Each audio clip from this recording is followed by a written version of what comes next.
हालांकि जब से ये शेलिंग शुरू हुई है, शेलिंग के बाद ये लोग आज अपने घर में वापस लौट के आए हैं। अपना घर, अपना गांव छोड़ के यहाँ से चले गए थे इस कंडीशन में, क्योंकि ऐसी सिचुएशन में जान बचाना बहुत जरूरी है, क्योंकि जान है तो जहान है। जब जान बची है तो ये घर फिर से बना सकते हैं। वो तो मैडम जी, हम तो इंतजार ही कर रहे हैं सरकार का कुछ ना कुछ हो जाए, तो हम भी अपने घर में बैठने के लिए हो जाए। तो बिल्कुल जिस घर की आप तस्वीरें देख रहे हैं, ये मंजूर अहमद खान का घर है, जो डोलीपोरा तहगाम में रहते हैं। आप घर की कंडीशन देख सकते हैं। गनीमत रही कि इस घर में किसी की जान को कोई नुकसान नहीं हुआ है।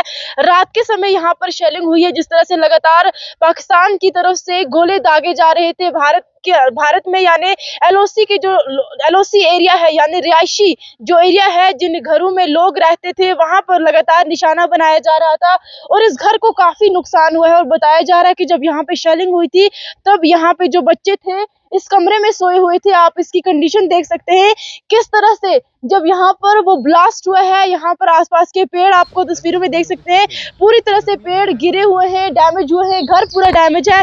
जिनका ये घर है, हम उनसे जानने की कोशिश करेंगे। सर, कितने बजे ये हादसा हुआ था, वो बताएं। ये तकरीबन रात के 11 बजे के आसपास के हादसा हुआ। यहाँ शेलिंग हुई, जब बम गिरा तो हमने ये सोचा, हम अंदर सोए थे कमरे में, मेरे 2 लड़के थे इसी कमरे में सोए थे। हमने सोचा कि ये मकान हमारा ऊपर चला गया हवा में, फिर नीचे आ गया। फिर कोई पता नहीं हमको, पूरे खिड़कियां विड़कियां पूरा मकान तहस नहस हो गया।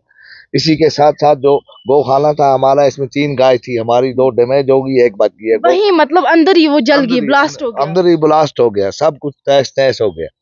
तो जिस कमरे में आपके बेटे सोए हुए थे, क्या उनको कुछ नुकसान, जख्मी हुए? नहीं, शुक्र मालिक का वो बच गए, नुकसान नहीं हुआ। मकान का नुकसान हुआ, जान जो भी थी हम हिफाजत से बच गए।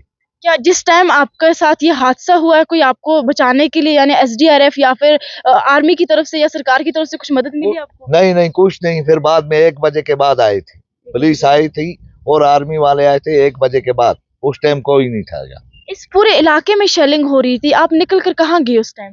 ये पूरे इलाके में शेलिंग हो रही थी। जब हम अपनी जान की परवाह के बिना हम यहाँ से जब निकले, हमने सोचा कि यहाँ भी मरना है, वहाँ रास्ते में भी मरना है। फिर हम दूसरे मकान में चले गए, उधर पड़ोसियों के साथ इकट्ठे रह गए। कहीं ना कहीं अब जो है सीज फायर देखने को मिल रहा है। अब ये गोलाबारी हो रही थी, ये बंद होते हुए देखने को मिल रहा है। लोग अब अपने घरों में लौट रहे हैं। क्या आप लोग आज अपने घरों में आए होंगे उसके बाद? हम तो आज ही आए हैं। यहाँ के जो लोग हैं वो तो सब चले गए थे, अब धीरे धीरे आ रहे हैं। कल से गोलाबारी जो है वो बंद है।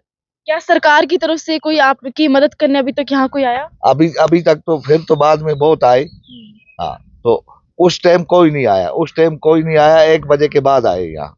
क्या आपकी याद में इससे पहले हिस्ट्री में कभी इस तरह से आपके गांव में, इलाके में आसपास से गोलाबारी देखने को मिली? नहीं, ये पहली दफा है जिंदगी का, मेरी पहली दफा है मुझे देखने को मिला ये गोलाबारी हो रही है इस किस्म की।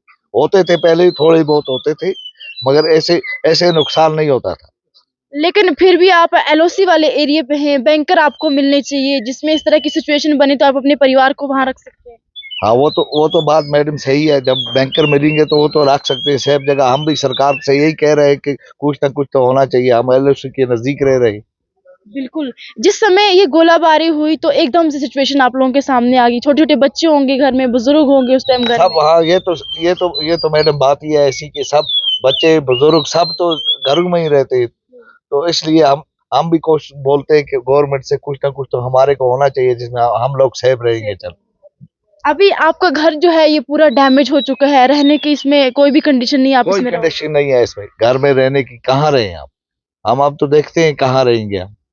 आज तक जब से ये गोलाबारी देखने को मिल रही थी, पड़ोसियों की या फिर रिश्तेदारों के घर में रह रहे थे आप लोग? हाँ, हम तो ये 3 दिन से तो रिश्तेदारों के घर में रह रहे हैं, सब इकट्ठे होकर। मैं तो तरेगाम जा रहा हूँ। अभी भी आप लोग सरकार का इंतजार कर रहे हैं कि कुछ मदद मिलेगी, अपना घर बनेगा, अपने घर में वापस आओगे? वो तो मैडम जी, हम तो इंतजार ही कर रहे हैं सरकार का कुछ ना कुछ हो जाए, तो हम भी अपने घर में बैठने के लिए हो जाए। तो बिल्कुल आप देख सकते हैं इनका घर पूरी तरह से डैमेज है। हम अंदर से दिखाने की कोशिश करेंगे, मेरा कैमरामैन मुझे फॉलो करने की कोशिश करेगा। लगातार हम जो है इस तरह के इलाके में जा रहे हैं जहां पर लोगों को काफी नुकसान हुआ है।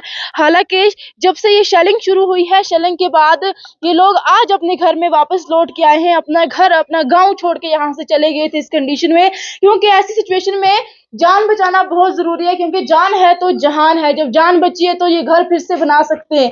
ये आप देख सकते हैं किस तरह से यहाँ पर अंदर जो बम के जो हिस्से टुकड़े जो है वो इनके घर के अंदर आए हैं। और ये आप सामने में देख सकते हैं जहां पर इन लोगों ने बताया कि इनके मवेशी इस जगह पर अंदर थे और 2 से 3 मवेशी वही बम की इस लपेट में अंदर ही ब्लास्ट हो चुके हैं। ये घर देख सकते हैं आप। मैंने बार बार कहा कि गनीमत रही कि किसी की जान को कोई नुकसान नहीं हुआ। बताया जा रहा है कि यहीं इसी कमरे में इनका एक बच्चा सोया हुआ था और यहीं सामने में जब ब्लास्ट होता तो आग की लपेट और जो बम के जो टुकड़े थे पूरी तरह से इस कमरे के अंदर आए हैं। और आप कमरे की कंडीशन देख सकते हैं।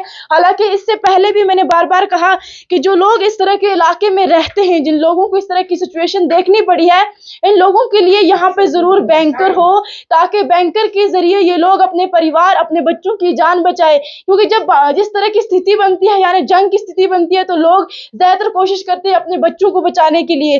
कई ऐसे काफी बुजुर्ग हैं जिन बुजुर्गों ने इससे पहले कश्मीर के अंदर इस तरह के हालात देखे हैं, लेकिन जो अचानक से जिन इलाकों में इससे पहले कभी गोलाबारी देखने को नहीं मिली, वहां पर आज के इस युद्ध के समय यानी जंग के समय में गोलाबारी देखने को मिली है। लेकिन फिर भी इन लोगों ने हिम्मत की है, क्योंकि ये वो कान है, इन कानों को आदत हो गई है गोलियों की, इन कानों को आदत हो गई है बम की आवाज सुनने की। लेकिन इन लोगों ने फिर भी उस समय सब्र करके अपने परिवार को इस घर से निकालने की कोशिश की। काफी यहाँ पर आग देखने को मिली, रेस्क्यू किया, खुद ही अपने परिवार को निकाला, दूसरी जगह पर लेकर गए हैं। अगर डोलीपोरा इलाके की बात करें तो यहाँ पर 3 से 4 घरों में इस तरह का हादसा जो है वो पेश आया है। लगातार हम ग्राउंड जीरो पे जा रहे हैं, लोगों की आवाज आगे पहुंचाने की कोशिश कर रहे हैं। जहां पर बाकी मीडिया नहीं पहुंची, जहां तक सरकार नहीं पहुंची, वहां तक हम जाएंगे और जितने भी लोगों की आवाज है वो आगे पहुंचाने की कोशिश करेंगे। आप देखते रहिए इंडिया फैक्ट न्यूज 24/7। मैं आपके साथ मुस्कान चौधरी, ग्राउंड जीरो कुपवारा से।